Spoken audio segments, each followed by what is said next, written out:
The work week has gotten off to a tough start for me. Stugotz during the break fined me $10 for what happened during the local hour and during Big Suey. I got fined $5 for calling Danny Willits. I believe Stugotz didn't get fined at all for calling him. I think, what is he? I think you called him Canadian and he's English, or do I have it backwards? You got that wrong, but last regardless. week he called him Canadian. And I did, yeah. He's not. The Canadian, yes, that's okay. And I also got fined $5 deservedly for making Ronald Acuna an infielder during Big Suey. He should be a Canadian. We'll get back to that at some other time. Okay, thank you, Stugotz, for letting that go. So I am $10 poorer, but I really do want to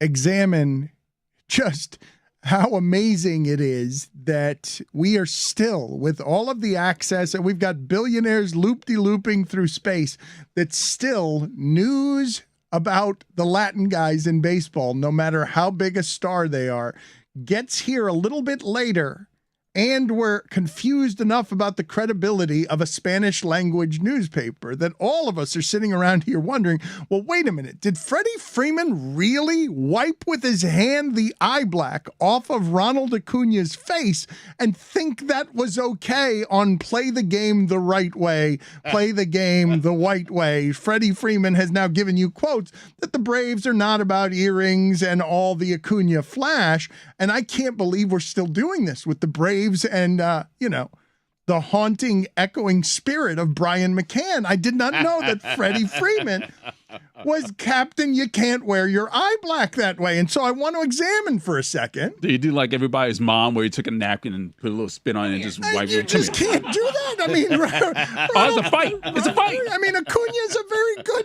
baseball player and an adult human being who is living in your clubhouse and is, may not be quite as good as you at hitting a baseball, but is pretty damn good.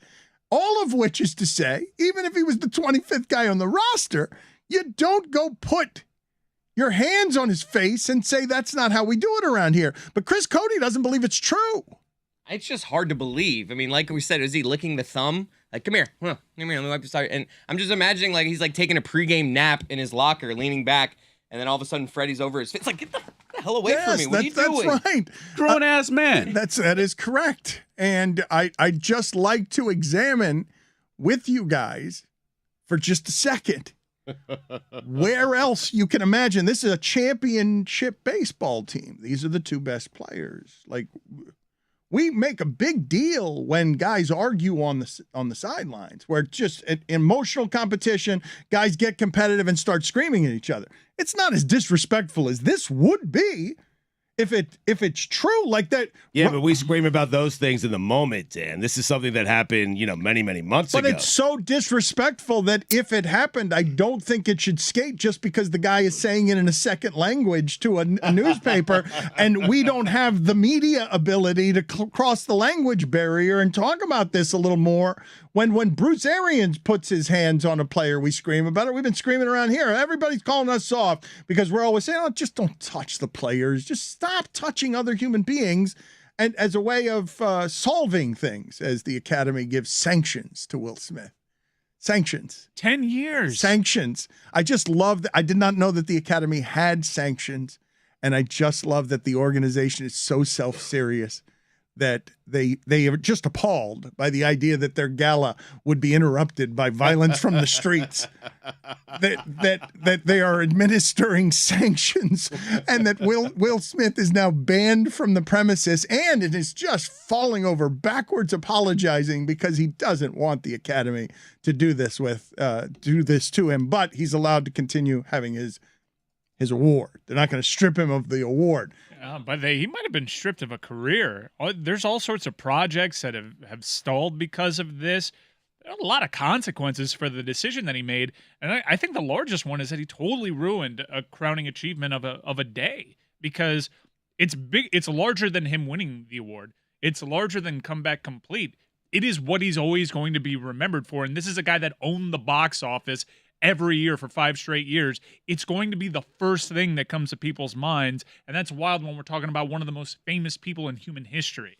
He'll still have a career, though. Like, you think this will affect his next movie at the box office? Because I don't. If the movie's good, people are going to go see it. Projects are stalling, though. Hold on, Stugotz. I understand that. Well, but what if the movie's good? Right. But it's not. Projects are stalling. There's always going to be a director out there, Dan, who needs Will Smith, who needs one last movie, who needs a box office hit. I'm not even disputing that part of it. I just can't believe that that's in the realm of possibility. This is so many different layers of stupid.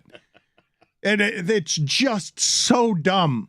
The idea that that's even in the realm of possible, that Will Smith's career would be ruined because he interrupted a gala by slapping a comedian. I mean, it's just... So. I think it's well within reason to be really confused as to the behavior you're welcoming on your set. Mike, you can't be giving... Mel Gibson, the only one who's gotten canceled is Kevin Spacey. Like, everybody else gets to work. No, I mean, people have Dustin Hoffman. Mel Gibson doesn't get the same kind of work. I just saw Dustin Hoffman is in a new movie. Dustin Hoffman. Get out of here. Yes, he's in a new movie that just came out. There's always going to be, I think you're confusing work with the type of work that they want. There's always going to be filmmakers out there that'll put you in their movie. I just can't believe that Hollywood, of all places, feels comfortable enough to moralize about whether or not Will Smith should be able to work as an actor because he desecrated a gala. He can have all manner of regret because he really did ruin a night, not just for himself, but for black people and for women and for Serena and Venus and everything he tried to accomplish with the making of that movie. It feels a bit undone by how seismic that stupid episode was, but the punishment. We're not getting a Bad Boys 4 now, Dan. Batter Boys? We're not getting Bad Boys 4 now because that production is stalled because Will Smith had to be selfish in one moment. And Jada's still undercutting him at every public turn. She's not the kind of woman that needs that kind of defense. She's not backing up her man publicly. It just seems like a crazy episode from Will Smith. I'm picturing Martin Lawrence watching the Oscars like, no! Damn it! He's all I got! Chris Rock won't talk about it, he says, until he's paid to talk about it. Attaboy. So that'll be a Netflix special that will boost the career of Chris Rock. But he's also like doing shows all across the country. Like those people are paying for his thoughts. Not are enough. They not? Not enough. Not enough, my friend. They paid the previous ticket prices that were pre-slap. Stugotz, did you see? I thought of you this weekend because J.J. Watt was in London. Yeah. Did you see what I'm about to say? Because he was thrilled and he took a photograph. And I got to think the mathematical odds on this are pretty unlikely. J.J. Watt is walking through London and a woman goes crazy meeting and seeing J.J. Watt. She cannot believe that he is there. She slightly pulls up the bottom of her jeans to reveal 2 socks on which the face of J.J. Watt is on there. She cannot believe that she had the good fortune of the day she was wearing her J.J. Watt socks. That is so lame. She ran into J.J. Watt in London. Why is that lame?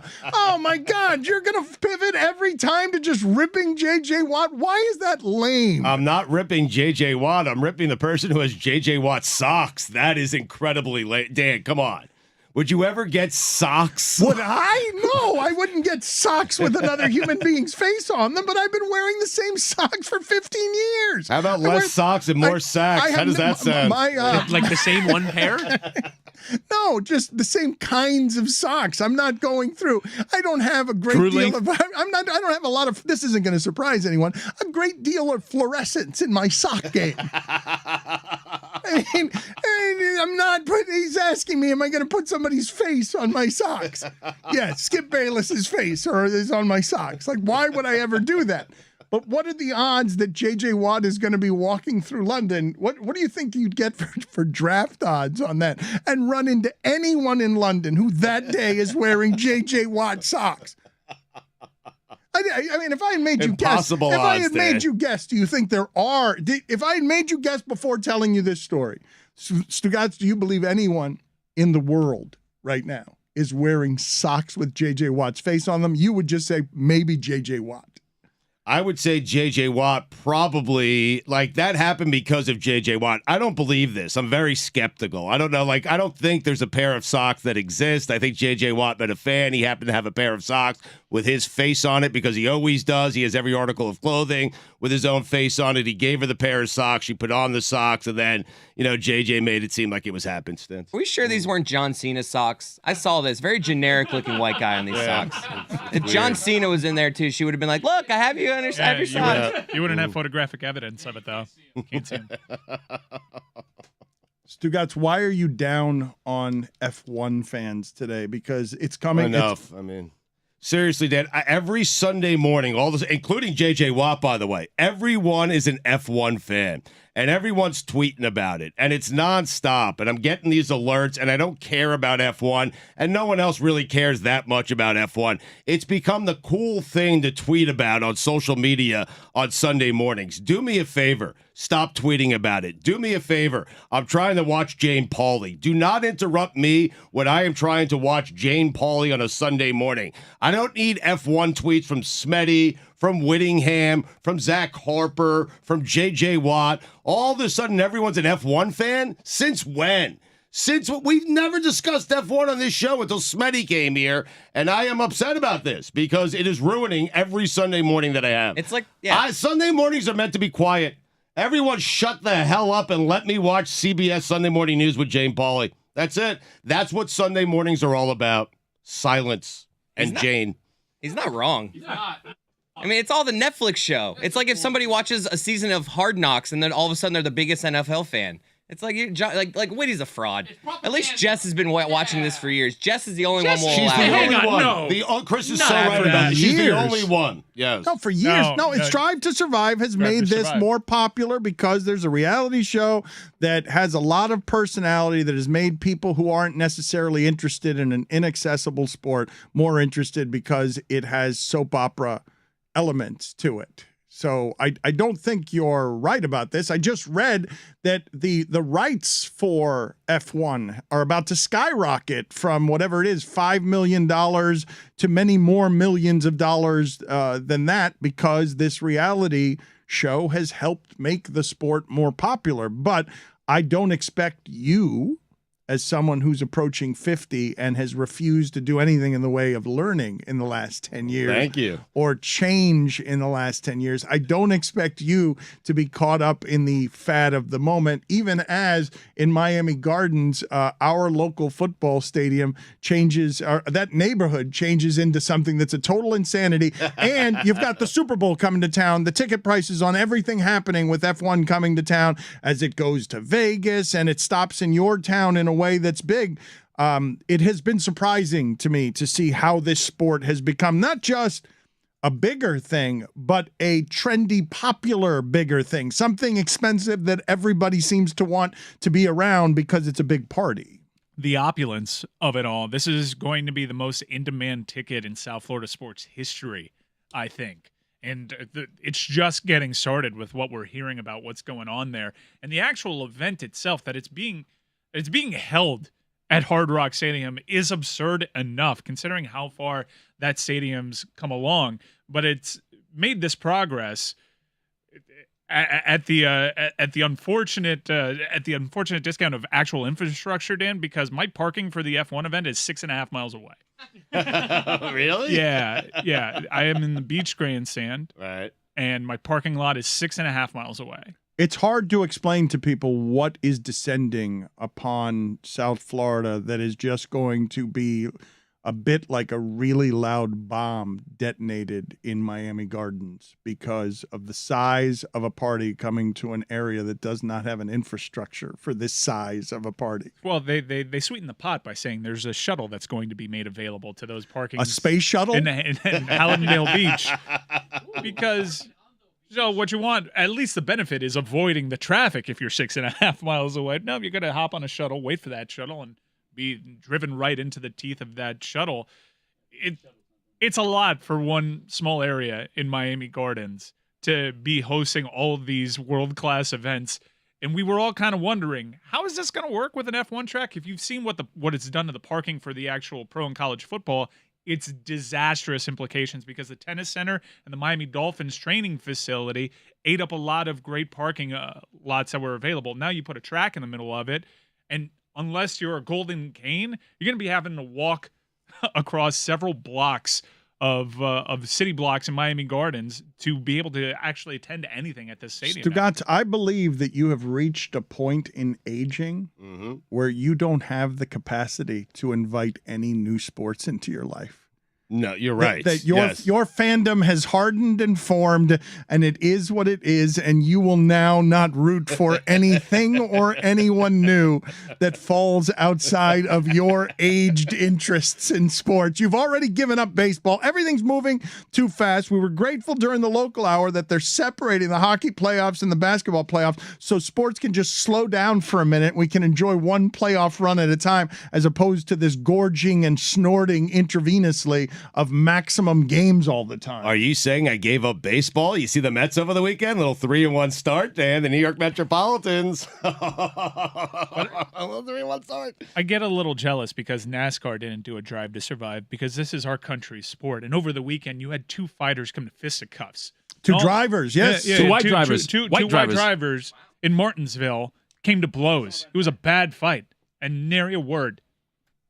Well, I wouldn't say nary a word because all of us heard about it, and it was Sam Mayer is the driver's name who had the black eye because he dared to have a fight. Well, that's what happens when you step to Ty Gibbs. Everyone knows this. Well, without a helmet, certainly. You cannot, like that You cannot step to Ty Gibbs without a helmet. Ty Gibbs in You that. deserve whatever's coming to you. Look, I am feeling so good about myself. Ty Gibbs, this is a rare instance. Because you know this story? This is a rare. No, it's not because I know this story. It's because Ty Gibbs, Stugotz, is squaring up a furious Sam Mayer. And he realizes, and I don't think Mayer did, I'm wearing a helmet and he's not. And that is such a great advantage because Gibbs then starts throwing haymakers and you cannot enter that fight without a helmet. You have to be someone who is wearing a helmet if you're going to fight Gibbs somebody. Is throwing the haymakers with a helmet on? That's right. That is weak. I mean, if you're going to fight a man and throw haymakers, take your helmet off. I mean, have it be a fair fight. That is weak of Ty Gibbs. I don't know who this Ty Gibbs guy is, but he should be ashamed of himself. That's not how you fight. That's not a fair fight. Terrible job by Gibbs. Mayer tried to flip open his eye visor for, I guess, a Three Stooges type of Yes, eye an poke. eye gouge. That's right. The Three Stooges? Yeah, Yes. who knows how far that could have escalated. That could have. You don't touch Ty Gibbs's visor. Everyone knows this. Again, though, if that's what escalated in NASCAR, how is Acuna not beheading Freeman with a samurai sword? He just has to take it. Like that. Like that's the thing. It's like, oh, us rookies, I'm not a veteran yet. Like we just have to take it because we're young. I'm going to go another step. And he's Freddie Freeman. I'm going to go another step on this, Whittingham, and I'm going to say if Acuna had in that spot beheaded Freddie Freeman with a samurai sword, I would have defended Acuna. I would have been like, look, I understand it's a controversy. You don't want your first baseman from the All-Star game murdered in the clubhouse, but Freddie, don't do that. It is a similar motion trying to chop someone's head off with a sword and swinging a baseball bat. So he'd probably be pretty good at that. But if it happened, I'm saying, like, huge controversy, all of a sudden Jeff Passan's on ESPN, you're not going to believe this. Acuna has murdered the all-star first baseman in the clubhouse, Freddie Freeman. You would say that's on Freddie? I'm like, you know. It's the reason why most clubhouses have that rule. I don't know if I could Right. convict that if I'm a jury of his peers. I'm like, don't do that to the eye black if you don't want to be beheaded by a samurai sword. It's weird that baseball has all these old school rules It's a good grandfathered defense. into the clubhouse. It's just odd. There's like a governing of the clubhouse that we all subscribe to that belongs to baseball that doesn't belong to any other But why locker does room. it just belong to the Braves? When did they get put in charge of this? Like McCann surprised us all. Basically, I can't play word association with Brian McCann, and he was a very good catcher. And by all accounts, a very nice man when he wasn't being a total asshole about the rules. And Brian McCann, and a professional.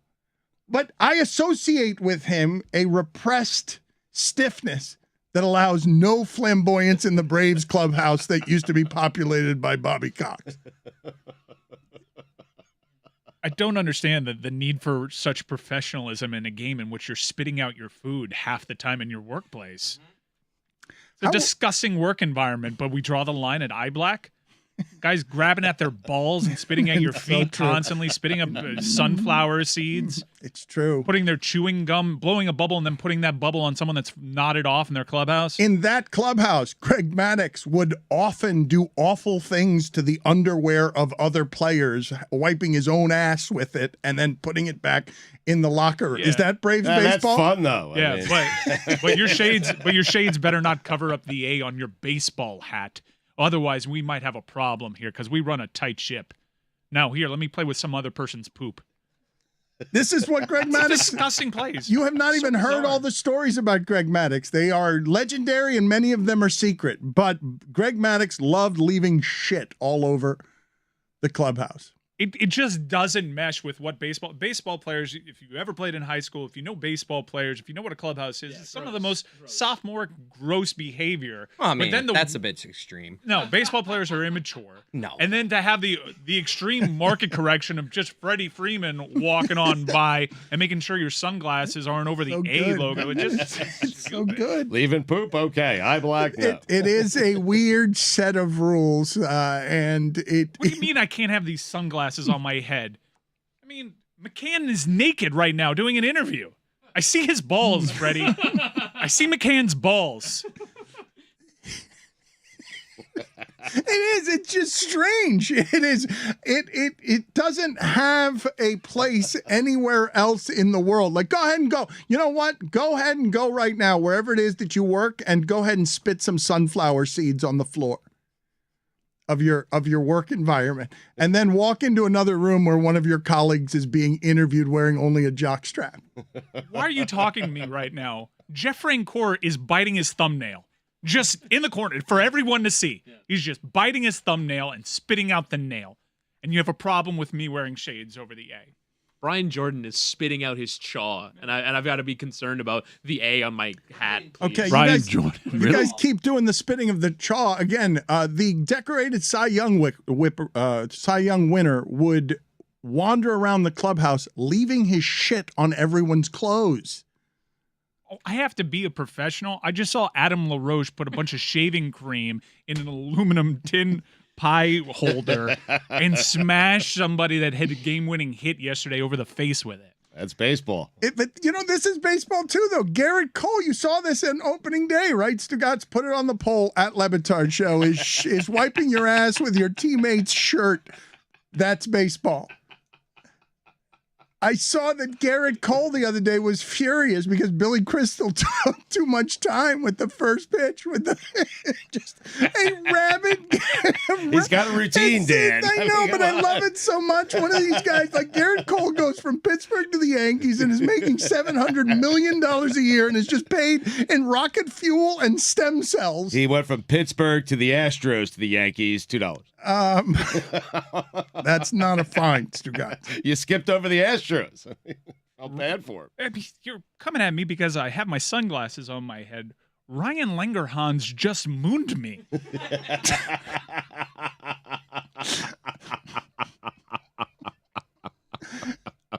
Billy Crystal, the idea of trotting out Billy Crystal, and I really have enjoyed the work of Billy Crystal, but you are pandering to your older demo with Billy Crystal, who's been allowed to turn Yankee spring training into his personal love as he celebrates the life of Mickey Mantle in film and enrages the ace of your staff because he takes too long with the honorary first pitch. I gotta have my hair a certain length. Jared Saltalamacchia has been wearing the same underwear for 3 full seasons.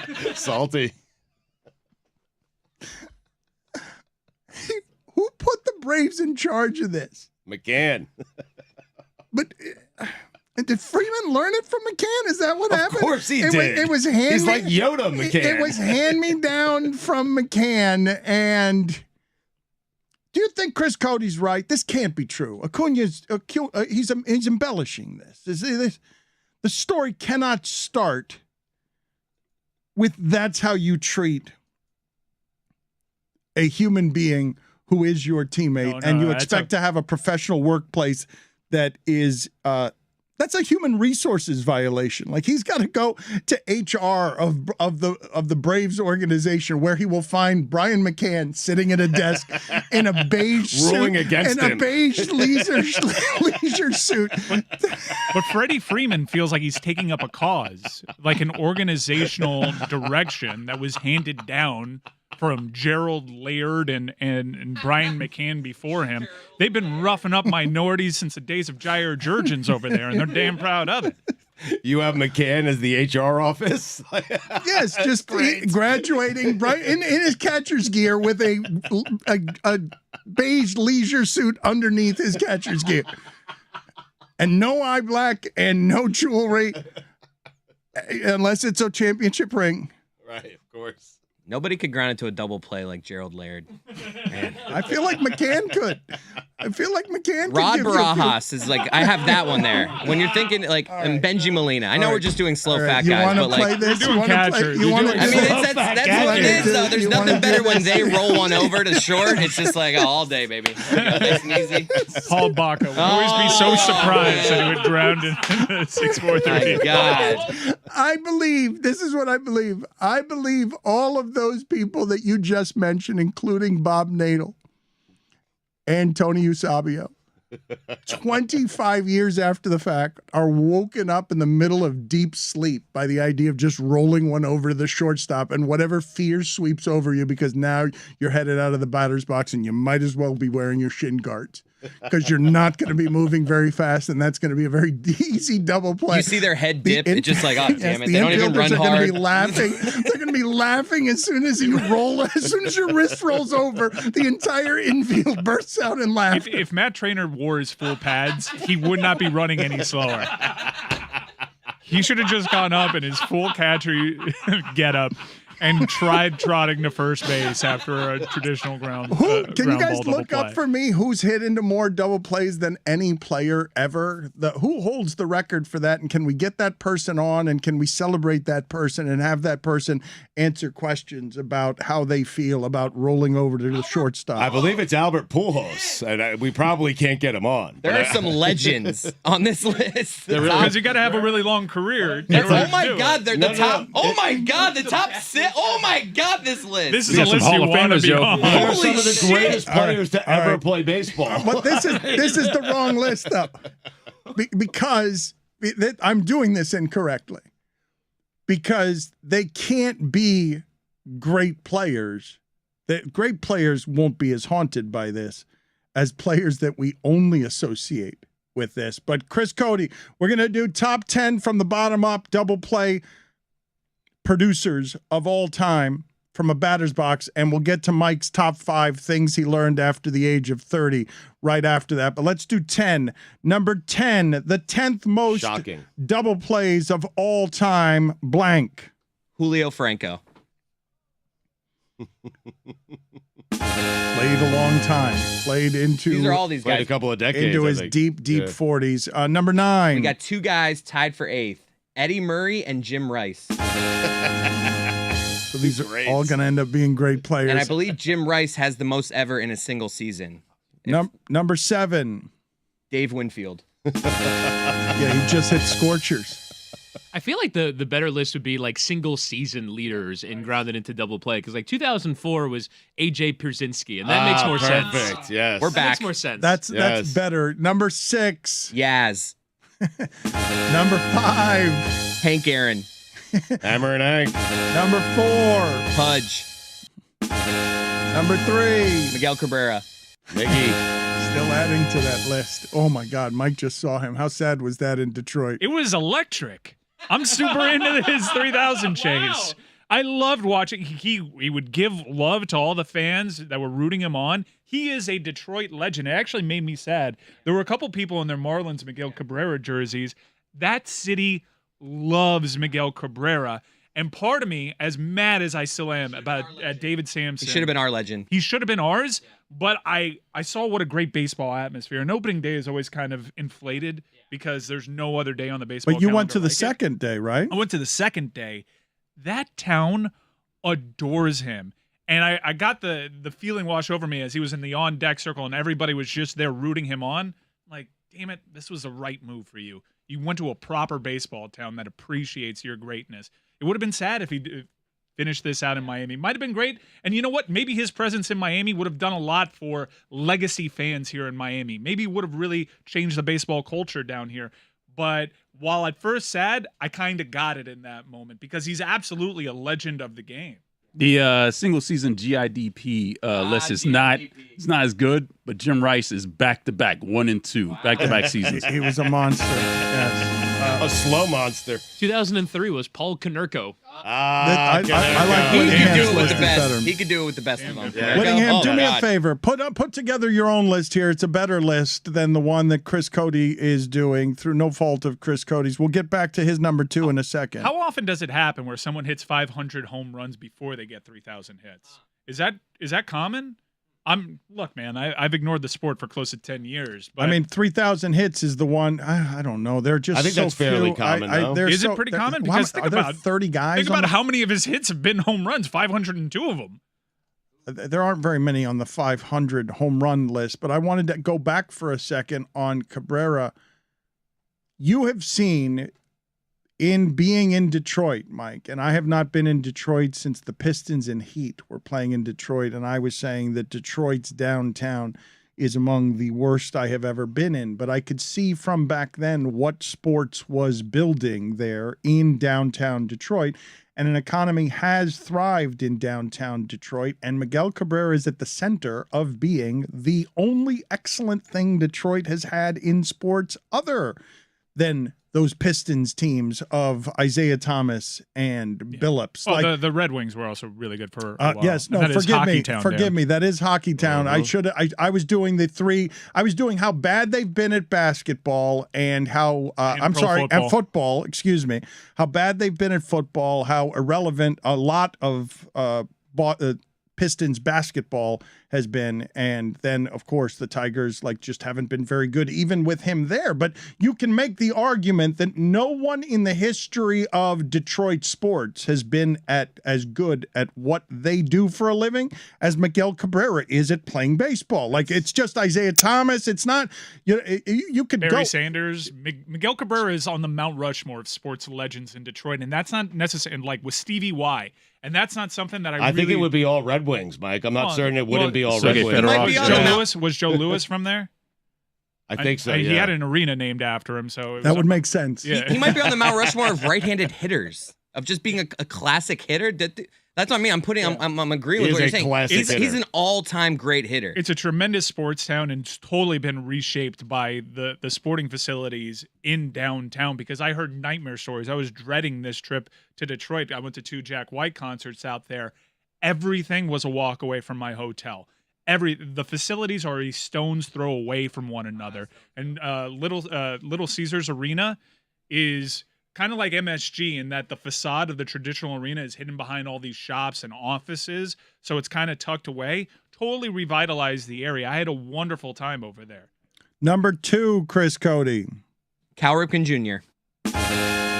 Side note, Miguel Cabrera 8 behind Cal Ripken for second all time. You think he gets there before the 3,000 hits? They're gonna be a lot of sad rolling over the shortstops. 40-year-old Cabrera slugging or sort of sludging his way down the first base line. Mike, to answer your question you asked before about 500 homers, 3,000 hits, Tomei, Sosa, McGuire, all those guys have 500 homers, don't have 3,000 hits. Okay, but I'm wondering exclusively to the 3,000 hit club. These are great hitters historically. I do wonder what milestone typically comes first, because I saw that. I'm like, damn, a 6 of this guy's hits have been home runs. I should know this, Stugotz, but which are there more of? 3,000 hit guys or 500 home run guys? Because there are more and more home runs, and the last time I checked in on any of these numbers, the 500 home run club was between 20 and 30 guys, but the home run distortion of the last, 15 years may have changed that. I'm going to say probably 500 homers. Yeah. Joe Lewis and his family moved to Detroit, Michigan after the KKK basically forced them out of Alabama. So Joe Lewis does have his Detroit roots, which makes sense with the arena. Number 1, Chris Cody, the number 1 double play candidate of all time. Albert Pujols. Whittingham, now let's get to your list here of just 5 funny names that led a single season in double plays and more readily symbolize the game that we're playing. Number 5. Brad Ausmus. Yes, see, this is much better. Oh, I like this list. Yes, this is, in fact, Go I want to Tigers. make his 10 and the other one 5. Number 4. I've got 10 if you want them. Yes, let's start again. Okay. Number 10. Ben Grieve. Ben Green. Former Rookie of the Year, right? Number 9. Trevor Pluff. Your Ben Grieve Bonafides were not needed there, Mike. Number I hope to God he did win one. Number 8. I don't think he did. Number He 8. probably didn't. Jeff Cirillo. Cirillo. Number 7. Billy Butler. He was fast. Number 6. Sean Casey. Yes, The mayor. a perfect one. You Ben mentioned- Grieve, AL Rookie of the Year, Mike. How Who about that? knows his Ben Number Grieve? 5. Bonafides. You already mentioned. Number 4. Brad Ausmus. Number 3. That's number 4. Mark Grace. Fine. Number 3. Miguel Rojas. Really? Number 2. Gary Gaetti. Of course. And the number 1 double play producer of all time to make us laugh because he's got a funny name and he was cement-footed. Julio Franco. Again with Julio Franco. Number 10 on another list. He just played until he was 50. Ben Grieve signs all of his autographs with 98 A.L. Roy. Of course. Would it you? I would legally change my name to Al Roy if I were Ben Grieve. What else do you sign it with, though? Such a good way to sign, too. It's a quicker signature. Al Roy. 32 players in the 3,000 hit club, 28, I believe, in the 500 homer club. So not many. no. I also have my list of top 5 Detroit athletes ever. Really? Okay, well, This is amazing. let's do that one Alan here. Trammell better be on that list. I don't think he is. What? You also haven't gotten to Mike's 5 things you learned after you We're turned coming. 30 It's as well. coming. Yeah. It's coming. It's coming. We're just getting sidetracked, as you understand, I'm sure, I because also of have what we're talking I about. also have a different list of just Detroit icons as well. Ooh, wow. Because I went on a brief treasure hunt for an icon of the Detroit scene and was bummed to find out what had happened to it. It's a little bit of a teaser. Okay, music is where most of these icons are going to be found, correct? Yeah. Which list do you want to do first? Let's do Detroit athletes first. Then. All right, number 5, 5th best Detroit athlete of all time. Miguel Cabrera. We're gonna have 4 better than that. Number 4. Zeke. Number 3. Barry Sanders. Number 2. Joe Louis. And finally, I have mixed feelings about this one. Ty Cobb. I did not even associate Left out him Megatron. with Detroit. Oh, wait, no. I'm sorry. Yeah. You forgot Megatron like Chris Carter? Wait, hold on. Let's slot everybody down. I'm sorry, Miguel Cabrera, you don't make it anymore. No hockey, no, Wow. and no hockey players. Gordie Howe, number 1. Okay. Yeah. Better put him on there. Played there for 25 years. Yeah. I'm sorry, Megatron, but I only had room for one lion. So it had to be Barry. One quitting lion. yeah, one lion. quitting lion. Yeah. Top 5 Detroit icons of all time. Any athletes on the list of top 5 Detroit icons? Nah, because I feel like I got that one. Are you kidding me? Vinnie Johnson's not on that list? The microwave? There it is. Number 5 Detroit icon. Aretha Franklin. What? What? That's Number 5? Number 5? 4. This is really going to piss you off. RoboCop. Come on. I'm out of here. I'll see you guys later. I'm It's a done. statue, right? So there was a statue, but it's in storage somewhere. Oh, so you the couldn't find pandemic it. ruined where the RoboCop statue was. It is somewhere in storage. Roy just left. And Yeah, you Detroit should leave. Detroit It's needs. offensive. I'm sorry, RoboCop's far more influential in my mind. You know how offensive it is for him to put Ty Cobb on the number 1 on one of these lists as just a total racist. Sorry, RoboCop. And put RoboCop ahead of Aretha It's his Franklin. list. I mean, That is not RESPECT. Number 3. Oh wow! hold on. I got to think about this one. Judges. I mean, you're rooting against me. Number 3. The guy from Instagram that teaches all those self-defense classes, the cop with the bad self-defense tips. He's more influential than Aretha Franklin. I feel like this is an accurate list. What you're doing to Aretha Franklin here. The Graham. Number 2. Little Caesar. I can't even disagree with Good that. pizza. Ooh, I can disagree with that. That is not good pizza. What kind of pizza are you eating that is good pizza? Hot and ready. Stop that. They invented the hot and ready. They changed the game. Oh, Walk in come and on. It's only because Guys. people are telling you it's nasty that you don't like it, Dan. Don't even No. start. No, it was a game Don't changer. even start. The Don't hot, even and ready, start. the hot and ready was a game changer. In college, man, I'm so hungry. $5.35 with here's, tax. Here's an Abraham Lincoln. Uh-huh. Give me a pizza. No, it can And the be crazy bread? No, Come on. It It can shouldn't be called hot and ready. First Maybe of all, just like lukewarm and Yeah, don't worry about edible. that. Semantics. ready. Should be called Been Here a Minute. you have just disrespected pizza by making a cheap pizza that is made super quickly because of how badly you want pizza. And there is really no such thing as bad pizza, not in a hospital, not anywhere else. But if there is bad pizza, it's being made by the folks at Little Caesars. No. I had the Batman calzone, the crazy calzone. It is my. Was it good? It wasn't bad. It's Wow. my favorite. It's my father's favorite pizza, but my father does not have discerning taste. He just wants something cheap. Put it on the poll, please, Chris Cody. This is a big one. Is Little Caesars pizza good pizza? It's good pizza. No, it's not. It's good pizza. Number 1. This one was tough. Did I say M&M? No. It's not M&M. It's Berry Gordy. I did go to M&M's fast food place, though. I had a carbo load of Mom's spaghetti. It wasn't bad. Mike, It wasn't. you ate great. so much crap when you were in Detroit. I saw you tweeted out that you're feeling really fat because you put a shirt on backwards or didn't know whether you had put a shirt on backwards. Does that happen to you? Does that happen to you? You get a shirt out of the wash and you're like, surely the fit of this shirt has been altered so much that I must be wearing this shirt backwards. It doesn't happen Nope. to me anymore. Right. Because of the shame involved of when You it just get does. bigger I don't shirts want now? to feel that. Yeah.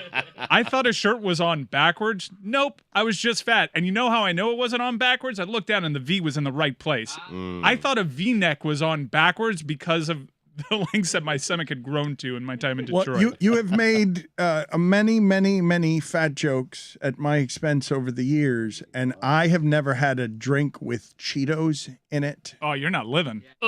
A long time if you have a hot Cheeto Bloody Mary. That was hot Cheetos? How'd that Hot come out? Cheetos.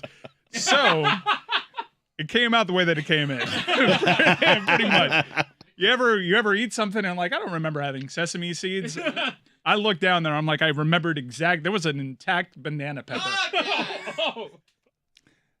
That had to taste pretty Great. bad. No, it was great. I went to the they have the Tiger Club in Detroit, and I had Fruity Pebble French toast, sushi, and I was informed that they had a Bloody Mary bar. I love a Bloody Mary bar. And part of the dressings that they had there was some salami, banana peppers, cheeses, hot Cheetos. Is your mouth watering right now talking about these cheeses, Cheetos? beautiful cheddar, pepper jack, some Gouda, some prosciutto, some brie, some hot peppers, it's very very lovely. Some zesty Bloody Mary mix, which was a little spicy. It's some Tabasco sauce, some salsa verde, which I love saying salsa verde, and hot Cheetos. You may not be surprised by this, but so it came with like 2 drink stirs, and by the end of it, my hot Cheetos were still crunchy. What? After being submerged in Bloody That's Mary. impossible. I was eating the hot Cheetos like with chopsticks with my drinking straws. I'm like, babe, can you believe that these hot Cheetos are still crunchy? And she looked at me deadpan just because they're not real. It's not real food. I'm like, wow, it makes sense. But hot Cheetos have created a chip that can stay crunchy. That I despite don't being believe. submerged They in are my not Bloody Mary. SOG resistant. I don't believe that. SOG-resistent hot That's Cheetos. no. And it makes all the sense in the world. No, they're spraying it with some sort of lacquer. No. They're the Cheeto dust. Yeah. How do you think it stays on your fingers for return? My fingers are still red. There must be a special hot Cheeto that is meant for the Bloody Mary bar that doesn't get soggy. Yeah. Because that does. Roy, you missed Little Caesars was ahead of Aretha. He's leaving again. Number one. number one. Big guys at Barry Gordy. Oh, okay. Sorry, I forgot. My bad. Left out Wayne Fonts. Yeah, it's a shame. I can do my top 5 Detroit Lions coaches. Please don't. Please don't. Bobby Ross. Number 4. Dan Campbell. Number 3. Oh, Rod Marinelli. Yes. Number 2. Jim Schwartz. Yes. Wayne Fonts. Easy. Don't even ask. If you had to ask, you don't know me. And finally, your top 5 things that you've learned after the age of 30. This started with pin placements in golf being something that you did not know that holes moved around the course. Yeah, top 5 things I learned to appreciate suddenly after turning 30. Number 1's going to really confuse you based on the conversation that we just had. But number 5 is golf. Just all of it. Yeah, golf. I hated it. Didn't appreciate it whatsoever. Turned 30. Love golf. Mm-hmm. Oh, you should have seen the banter that I was having about Masters. That's how it happens, though. When your body gets too old for some of the sports, you don't want the only sport you can play. Sprained ligaments. You want something outdoors. You want to get away from your life and not be Chris Cody, making your knees numb from putting your internet feed and your elbows on your knees on the toilet. If the selling point was, look, you dress up fresh to death, you drink and listen to music all day, I'm in. That wasn't the selling point. Or at least I never caught on to that selling point prior to 30. Then I got it. It's why golf doesn't need to be popular with young people. People age into golf. As life goes on, you eventually be. It's like eventually you said, golf hits you right in the face. You're not playing pickup hoops when you're 38. You know.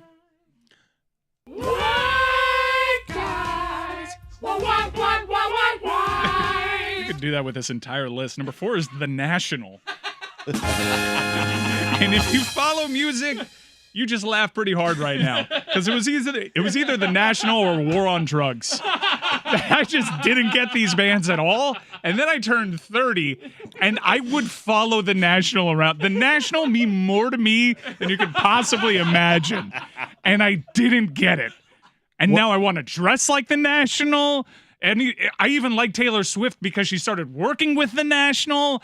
Oh, I can't get enough of The National. Number 3. 401ks.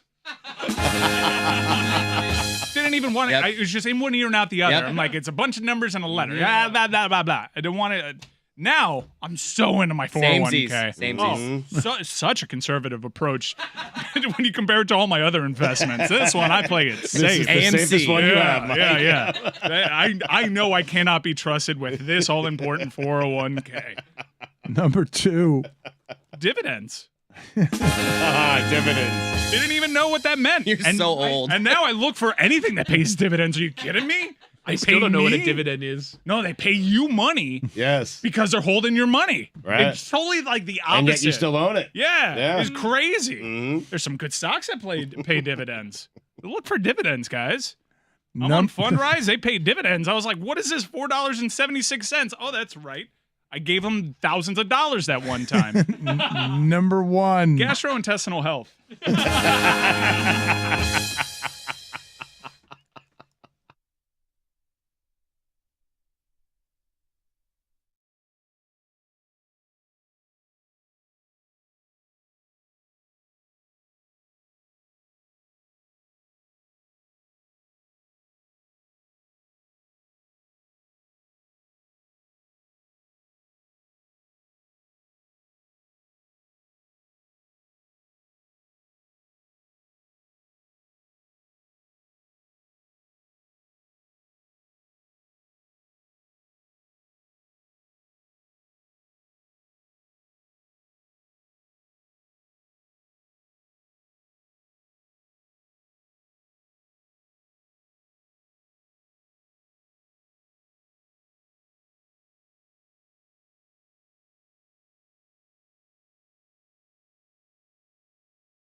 It is time for Stugotz to share his game notes. No one in the media will tell you what happened better than my boy Stu. Weekend observations brought to you by Miller Lite. Great taste, 96 calories, available for delivery. Dan, like many things, the last few years just haven't felt the same. But with mandates lifted, rested superstars, packed arenas, and storylines aplenty. Like, will Ben Simmons play the game he's paid hundreds of millions of dollars to play? Or can the Phoenix Suns overcome the curse of having Chris Paul? Can Bam Adebayo be the best player on a team that wins an NBA championship? Will Jason Tatum declare he's next? Or will Ja Morant get there first? And of course, can Kevin Durant finally win that elusive title? Dan, you throw all those things into a bucket, shake it all around, and just like that, the NBA playoffs are back. Yeah, they are. It really took a while for you to get to that back. It did. It was a long one, Roy. Mike Moustakas is a Cincinnati Red. Moose. He's good for some double plays. I think he's been a Red for a couple of years. Yeah, quite a bit. News to me. In what should be a surprise to no one, after spending a single day at Augusta National, me and my dad are experts on the entire course and the entire tournament. Was watching an NBA game the other night, and UB Brown was on the call. And Dan, let me tell you something. UB hates the new NBA. Hates three-pointers. Loves mismatches, especially in the paint. Dan, you know what the H in UB stands for? Hates today's NBA. Hater. Close. It was close. Carlos Correa is a twin. The Twinkies. Do you know that? I knew that You because did, huh? I had him going to the Yankees. Yes, when we were in that's Austin. right. You kept reminding me I got that one wrong. Dan, there is nothing, and I mean nothing, like a nice, small airport. You like a small airport? I do like a small airport. Top 5 small airports. Number 5. Put it on the poll, please, Chris Cody. Do you prefer a small airport? Number 5. Albany Airport. Clean, a Starbucks, a Chick-fil-A, and a McDonald's. Every airport has a Starbucks. No, that's not true. Yes. Every airport has Not true. multiple Starbucks at this Depends point. on the gate you go to. Not You enough gotta- Starbucks. You go to Albany, and I'm telling you, everyone has a Starbucks. Small airports. There is a line at every. Put it on the poll, Chris Cody. Is there a line at every goddamn Starbucks that you'll find in an airport? Like, they're all 40 people deep. Like, there could be 3 Starbucks in every terminal in an airport, and there still wouldn't be They're enough killing it. Starbucks. It forced me to go to Shake Shack for coffee. Wow. Now, no disrespect to the fine folks at Shake Shack because I love their food, but there's a reason why none of us go there for their coffee. Mike, what the hell are you doing to your That's insides? how you activate the insides. Are you trying to actively poison yourself with an assortment of awful things? Why are you judging me? Because I had coffee at Shake Shack. Because that's judgeable. I said it out loud and it sounded judgeable. Number 4, West Palm Beach Airport. I love this airport. Clean, easy. You can get there in 50 minutes and be early to your flights. It's amazing. Amazing. Number 3, Long Island MacArthur Airport. Simply because it's not JFK or LaGuardia.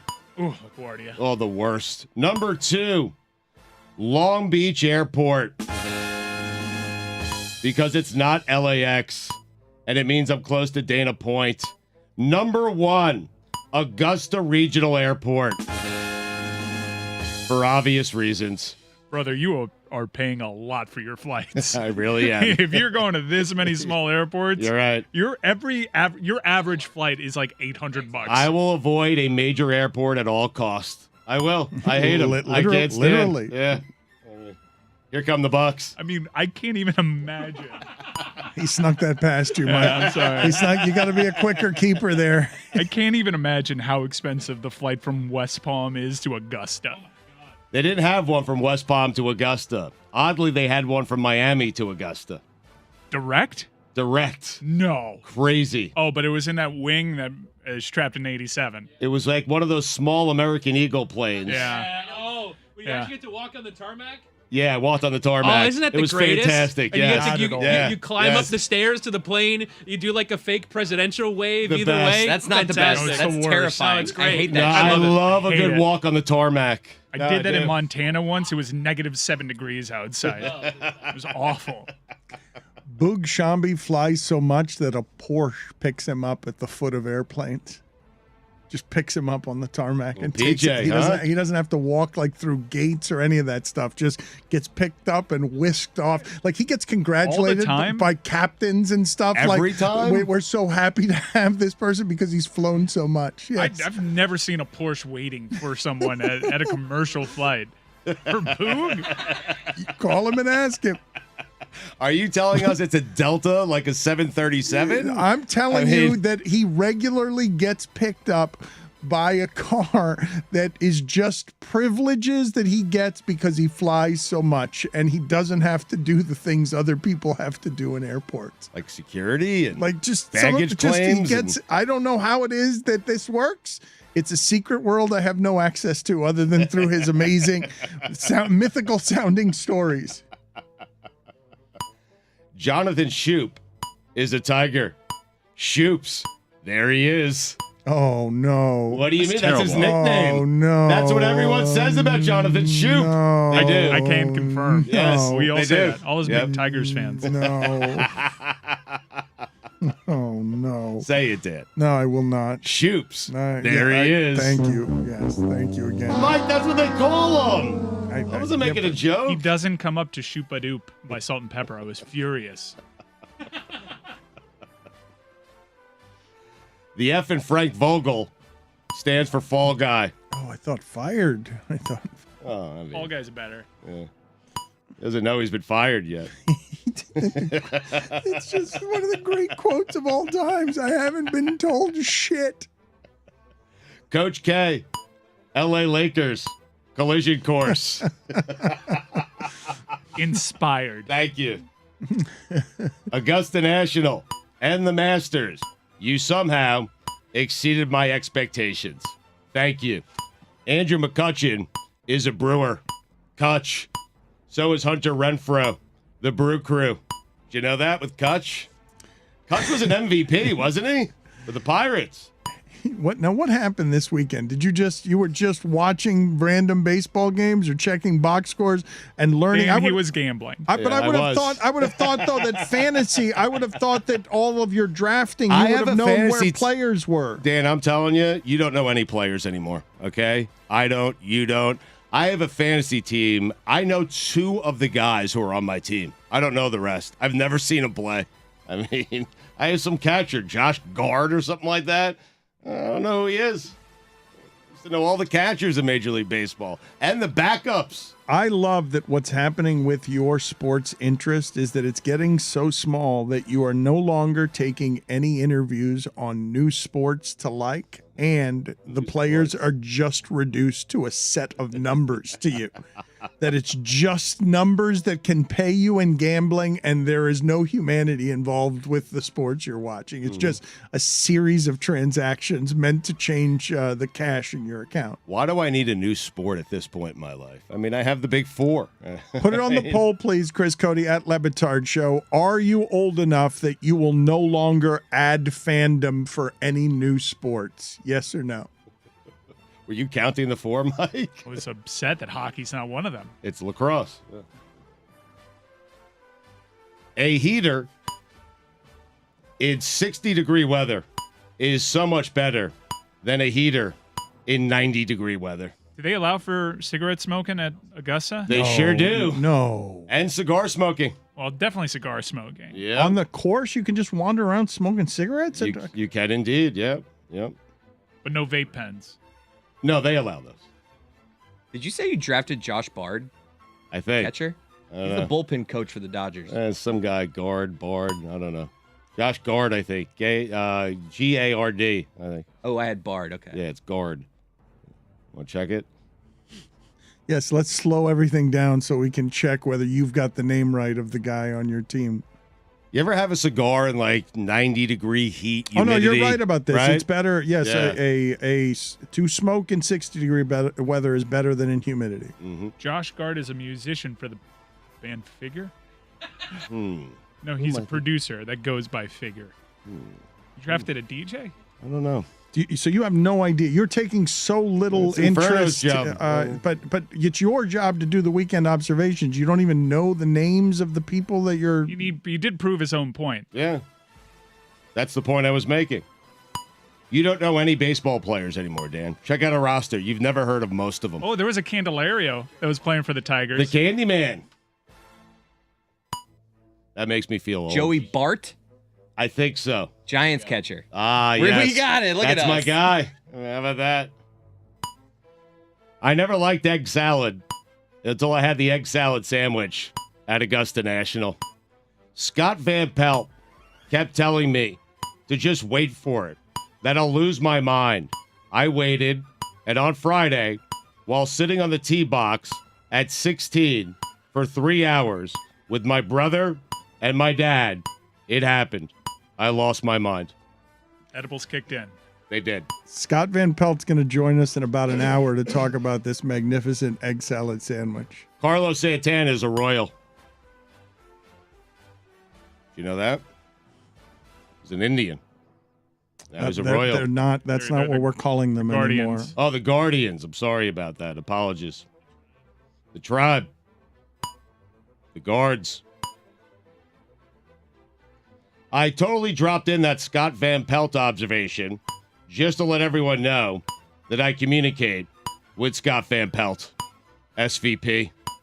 Tiger, the Sunday Red doesn't look the same when you are +7 and 16 shots off the lead.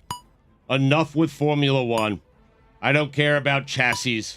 I don't care about chicanes. I don't care about downforce. I don't care about McLaren or Pierre Gasly. Stop tweeting about it. Leave me to Jane Pauley. That being said, you know what the R in Red Bull stands for? No. Retired. I gave a standing ovation to every Masters champion except for Vijay Singh. Not sure why, although there are plenty of reasons, but I just didn't feel like standing for Vijay Singh. He seems bored out there. He does. Like he doesn't want to be there at Augusta National. And so I was bored. His boredom made me bored, and I didn't stand for him. And no one else really did either. How about that? That's a tradition, Dan. Masters champion comes through, standing ovation. Except for VJ. Most people are standing, right? If you're watching a golf tournament. No, you're sitting. They have bleachers there that you sit in. Oh. Let the foursomes come I'm to always you. a stander. I don't go to the. I like to walk around. Even I if had a great time at the bleachers, I will tell you. they have bleachers at Flowering Crab Apple. Yes. I don't know why you would do that to poor Vijay Singh. Just, I mean, What do you feels, mean? He was it feels bored. wrong. It feels wrong. Felt wrong for him to make me feel like he didn't want to be there. It's on VJ. It's not on me. Something about a bunch of white folks sitting on their hands. It doesn't quite land right. We all stood for Tiger Woods. Oh my God, you're the I have a black friend guy. We all stood for Danny Willett. I love that he just did what he did. We all stood for Tiger Woods. It's a. I said Danny Willett, too. Yeah, I know you did, but after he called you on Tiger Well, Woods, I didn't hear him call me on anything. Okay. Wasn't even listening. What did he say? It's weird that you didn't call him the Big Fijian. Is that his nickname? Yeah, according to Wikipedia. That is not Vijay Singh's nickname. He is from Fiji, but I have Vijay never heard him Singh, called the CF. Big Fijian. What's the CF stand for? This is a I think it's terrible Club de nickname. Football. It's a terrible Great name. name. It's a great name. It's not a Big great Fijian. name. I stood for Larry Mize. Jose Maria Olazabal. Twice I stood for him. Oh, he's won it twice. So you Thobble. stand up, then you sit down. And then I stood up again. So for Tiger, you had to do that 5 times. I did, yeah. Not everyone did, but I did. He deserves it. Why the animosity towards the Big Fijian? I don't know. Bored. I just love how he I was keeps tired. now telling us all the people he gave a standing ovation to. Like he's just giving us his list Freddie got a big one. for why he did. I still don't understand why so all of these other golf personalities were electric. All of the others, because Vijay Singh, the big Fijian, has indeed I mean, I stood for Sandy Lyle. seam bored the entire career that he's had. Yeah. But you showed him. You flew to Augusta. You flew into that And I tiny did airport, stand. and you refused to stand and cheer for Vijay Singh. Did you stand for Trevor Immelman? I did. No. I did. No, get out of here. I did. Listen, No. not a great winner, probably undeserving, but I did stand for him nonetheless. He seemed excited to be there. I mean, I don't know that we've had something more stunning today happen than you pronouncing Olazabal the way you would pronounce Barcelona if you were doing it correctly in Spain. I don't even know. Two-time Masters champ, Dan. Okay, so if he'd Got a won couple of coats, you know? Okay, if he had won one coat, you would not do it. But the greatest respect that you can give him is pronouncing it Olazabal Yeah. because he's won 2 coats. With some heaters in his mouth. I mean, he's a good golfer. One of the all-time greats. It would appear that Immelman sat this one out. Yeah, I stood for him anyway. He wasn't even there. Yeah, but you stand for him regardless. They announce all the winners. They're not all there, but they announce them. So when they announced his name, I stood. You get it, Dan? If the Florida Panthers are down 2 goals or more, headed into the third period, Doesn't matter. they've got you right where they want They you. were down 3-1 the other night in the second period. I'm like, whatever, they'll win. The Cardiac Cats. I know Eric Hosmer has been with the Padres for a while now, but once a year, I realize it, and once a year, I'm shocked he's not still with the Royals. It doesn't feel right. Haas. I watched 3 Giants games this weekend, 3 close Really? Giants Marlins games, and Wow. that Giants team was extraordinary last year, and I still don't know their guys. That's No, what I I'm know. saying. No, the Giants. I know all their guys. Brandon No, Belt will Yeah, the always be Giants there. roster Yeah. is No, phenomenal. you know and if you 4 don't or know them, 5 you know their dads. No, you know 3 or 4 of their That's the guys Blue Jays. who have been there for 10 years. No, there's a Yaz, I think, on Yes, there is. but he's a grandson. There is. There's a Candelaria, huh? Yeah. He's hitting above Miggy in the order. They don't have Evan Longoria still, right? That can't be. Long That was ago. last They year. had him last They had year. him last year. Where's he now? I think he might be just not be starting for them anymore. He's there, He's but coming not off of starting. their bench. Longoria is a platoon player now. Man. He's been on. He's on the IL. He's on the IL. Wow, look at this roster. This thing is a thing of beauty. It's great. Go through it, please. No, Jock it's- Peterson. they don't. Yeah, Brandon Crawford still doing the thing. Yeah. Brandon Belt still doing the thing. Mm-hmm. Wow, this is look at last year's roster because last year's roster was even more puzzling. Well, no, you got They've gotten Posey younger. last Do they year. still have Jason Schmidt? No. I don't think so. It's a good guess by you. Lincecum is Where's still out there. Bumgardner? Mad Bum, That's opening like day starter for Arizona. 3 Get outta teams here. ago, 2 teams The ago. D-backs? Yeah, Rich Aurelia still playing short. Yeah, come on. Come on. Yeah, Mike- Donovan Solano. Wait a minute. Didn't you just vacation with I Rich did. Aurelia? Ah, the Aurelias. How long's it been since he's been in the big leagues? 10 years? Long enough to have a blossoming wine career. I saw Rob Manfred Thursday at the Masters. Russ Ortiz is still doing it. Pretty cool. Until I realized Thursday was opening day. What is Rob doing at the Masters? Are you sure it's The him? biggest day of his life. I'm sure it was him, Dan. Yes. It said Rob Manfred on his name tag. He has a green jacket. Yeah. He's a member. He gave everybody headphones as an opening day make good present. But he's spending opening day. The biggest day in his sport at Augusta. Weird. It is a little unusual. It was It's- weird. Did you see Lynn Swan there? Lynn Swan was there. I didn't see Swanee. He was wearing a green jacket. I didn't see him. also a member. So if you're a member, you get a green jacket. Well, that's what Stugotz If you're is a saying. member of Augusta, you have a green jacket, like the jacket they give to the winner. And so the members just kind of walk around.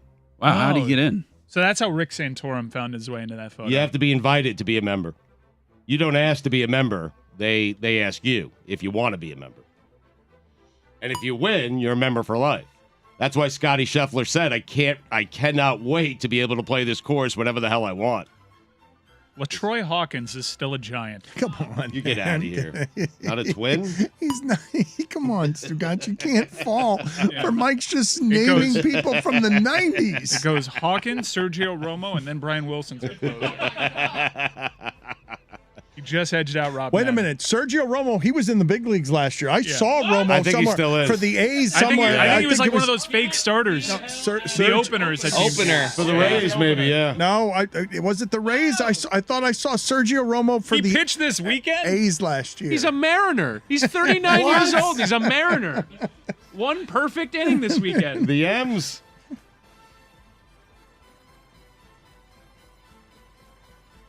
That's what Romo gives you, man. He'll give you one perfect inning for the rest of time. I'm telling you. Anyway, where was it? Your Toriyama. He could ground into a double play with the best of them. Novak Djokovic said he's ready to put the vaccine controversy to rest. Novak, you could have put it to rest a while ago by actually getting the vaccine, jackass. Oh, The come Joker. I get a on. vaccine. Put it to rest, please. Exhibiting the behavior of a You jackass. spelled jackass with a D before it. Jackass. I did. As a fan, nothing in live sports, I said this already, matches the feeling of Freddie Couples walking by at the Masters and belching out a "Let's go, Freddie." Boom, boom. You said boom boom is what you like to shout at him when he walks by. Boom boom. That was then, this is now. Victor Oladipo, the rare 40 burger with a side of Michael Jordan's going to give you a max contract. Rosie Sasaki, LA Dodgers, collision course. Joel Embiid won a scoring title. Great. Joel, do me a favor. Win a title. Thanks.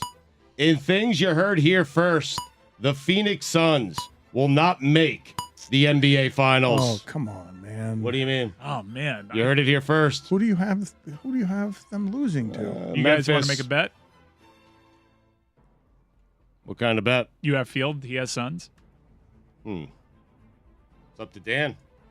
On the you don't think they're going to make the finals when they've That's been what I that said. much You better heard it than here everyone? first. All right, Yeah. we'll figure out how to bet that one. I think the Suns are going to make the So I get the field. I get the Grizzlies. I get the Warriors. Yeah, that's it, how the field works. Okay, how good. the I'm field- feeling good Yeah, about yeah. this. You get everybody. All right, Even good. the Spurs if they decide to make it. Right. Speaking of the Spurs, one might say this has been Greg Popovich's greatest coaching job ever. Would you say that, Dan? I wish you'd say Name a it Spur, once. not name Murray. I wish you'd say it once as opposed to it being your only Spurs take. That's all I got. Name a Spur, not name Murray. I don't care about the Spurs, Stugotz. I Rory. don't care about a team that's 15 games under 500. I mean, playing game. They made the playoffs. Rory, do it in the first 3 rounds.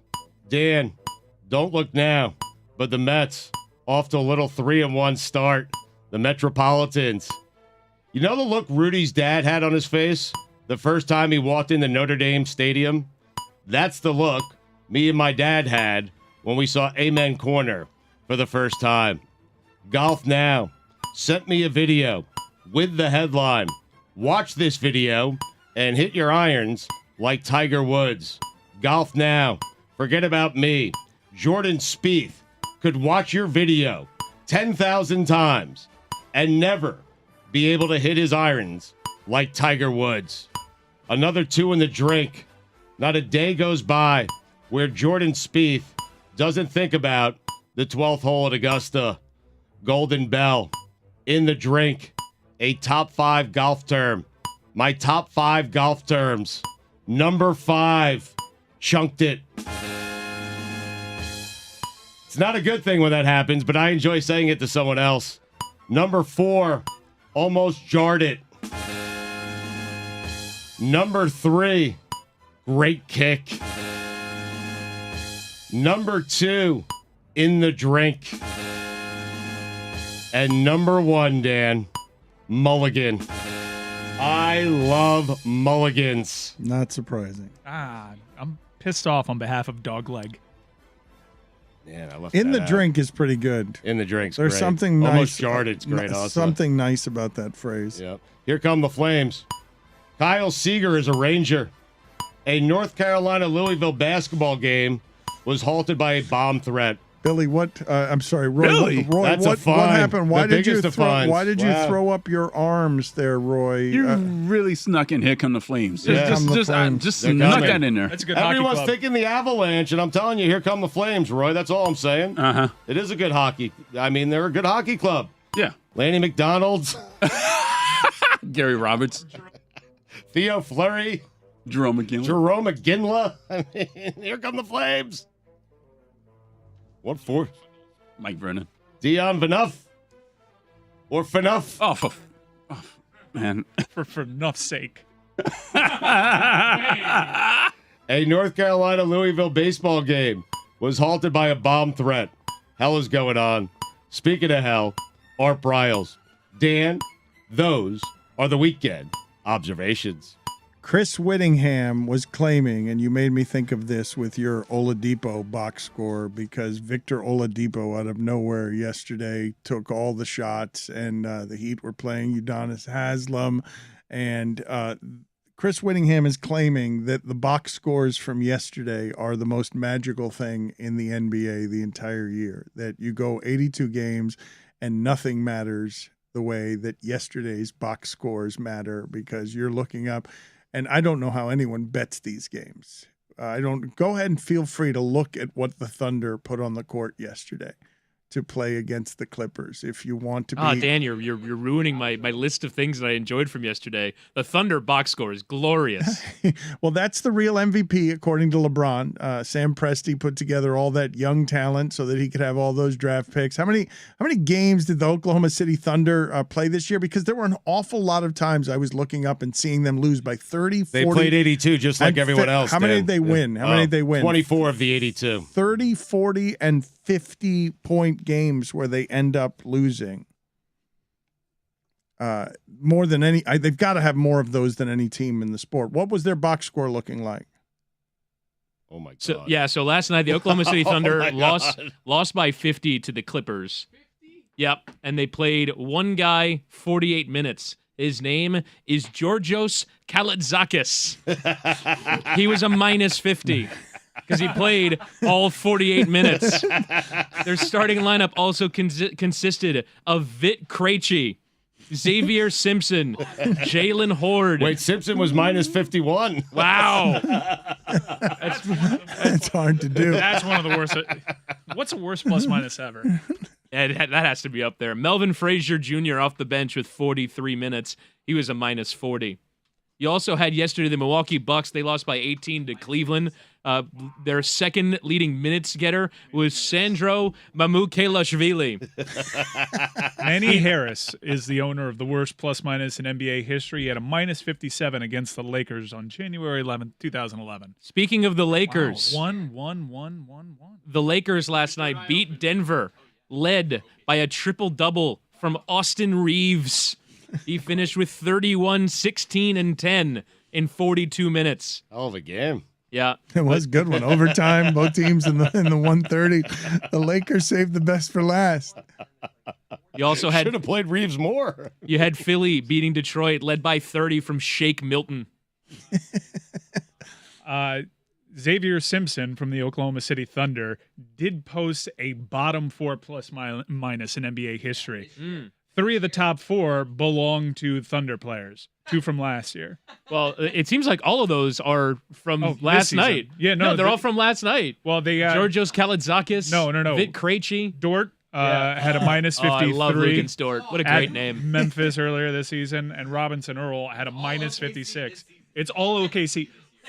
3 of the 4 worst plus minuses in NBA history were posted by OKC Thunder players this season.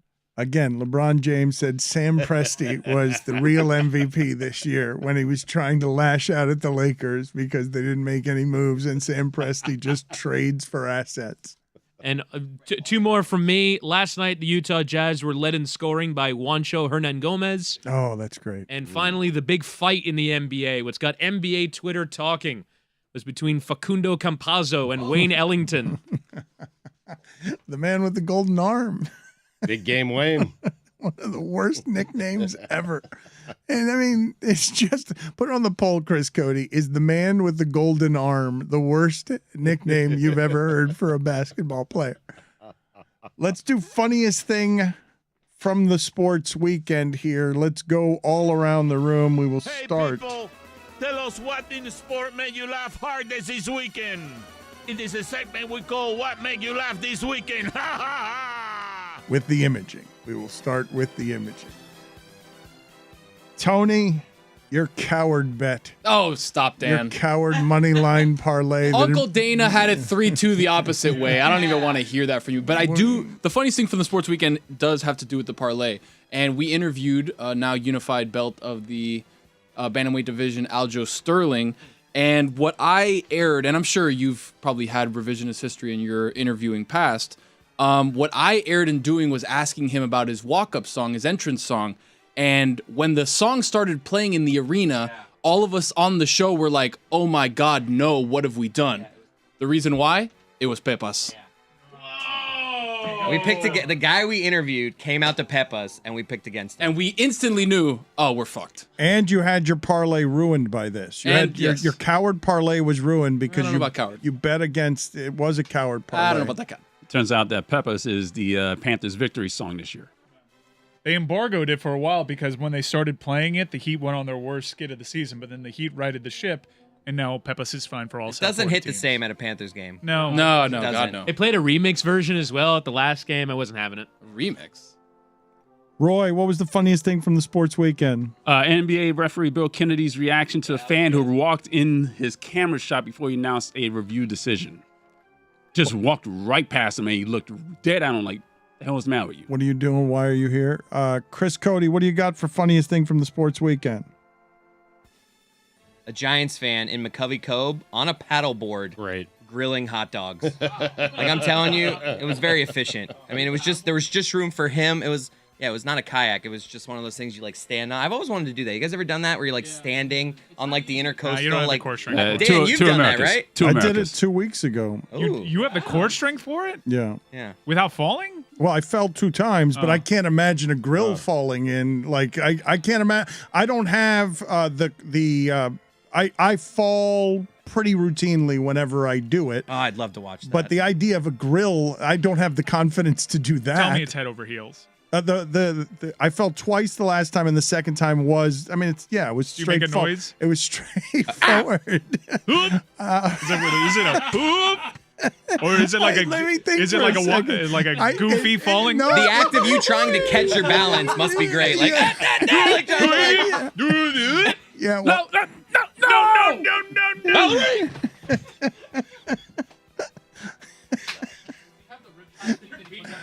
Yeah. Do you have the ankle bracelet so you don't lose your board? I do. Yes. Even better for the visual. Yeah, I do. The Velcro. Yeah. I want you now to imagine the sound ending when my mouth hits the water. I've got you trying to swim back to the board, but like the current's taking it away from you, so you're just trying to catch it the whole time. I went last time. I came up the last time and did not know where the blood came from. I've been there. Couldn't figure out why it is that my elbow was bleeding. Don't That's remember dangerous in the ocean. hitting it. Drop of blood. They can smell your blood, Dan, from miles away. I know, but It then was I'm the same standing. tiger shark I'm 3 miles away that was standing coming on through. the The last board. place you want to bleed. I mean, Imagine just start bleeding. Oh my god, that'd be terrifying. I actually cut open my hand in a tank full of sharks. Yeah, Jesus. but it was What are Epcot, you so it talking- was good. Like they were just okay, like good. coasting They were all along. drugged. Yeah, they were probably all drugged. Not slanderous, but I was pouring blood out of my hand right next to a singing tiger shark. Nothing happened. Why did you wave at the camera, not slanderous, as if that would get us out of a Disney lawsuit? Just your No, not slanderous. It's just they have the happiest sharks on earth there. It's very weird. He was openly bleeding. I was pumping blood from my hand. Whittingham, what was the funniest thing from the sports weekend? Picking a 3-leg parlay in the UFC that came out at minus 160 and still losing. That won in our personal record book, was- man. That's unfair to you. You deserve money. Process over results, except when it comes to gambling where it's all results. I'm going to make a shameful admission for those of you and your legion criticizing me and our show for You were the $200,000 better. bilking you It was our marketing budget. with our parlays. I don't know how a boost works.